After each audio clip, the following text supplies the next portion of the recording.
منگولوں کے خاقان اعظم کی تقرری کے وقت برقع خان نے قبلوائے خان کی تقرری پر شدید مخالفت کی اور اس کے بھائی عریق بوگ کا ساتھ دیا، جبکہ ہلاکو خان قبلوائے خان کا ساتھ دے رہا تھا۔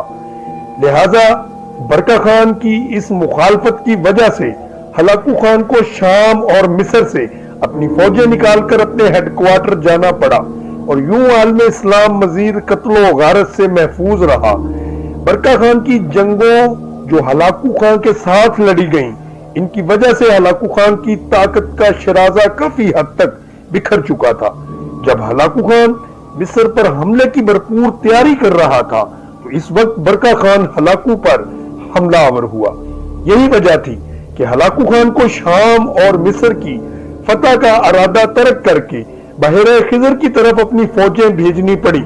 یہ لشکر جو ہلاکو خان کے بیٹے کی سرپرستی میں تھا، دریائے تیر قبول کرتے ہوئے برقع کی فوج کو وقتی طور پر تو پیچھے ہٹانے میں کامیاب ہو گیا، لیکن برقع خان کے بھتیجے نوگائی کے جوابی حملے نے ہلاکو کے بیٹے اباقہ خان کے قدم اکھاڑ ڈالے اور اس کو پیچھے ہٹنے پر مجبور کر ڈالا۔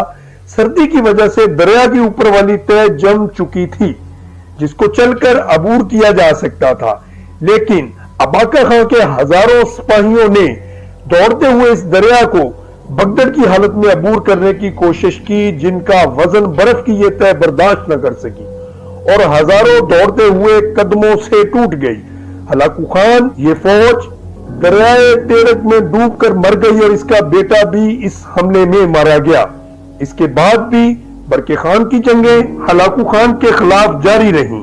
ان مزید جنگوں نے ہلاکو خان کی شان و شوکت اور دبدبے کو بہت کم کر ڈالا۔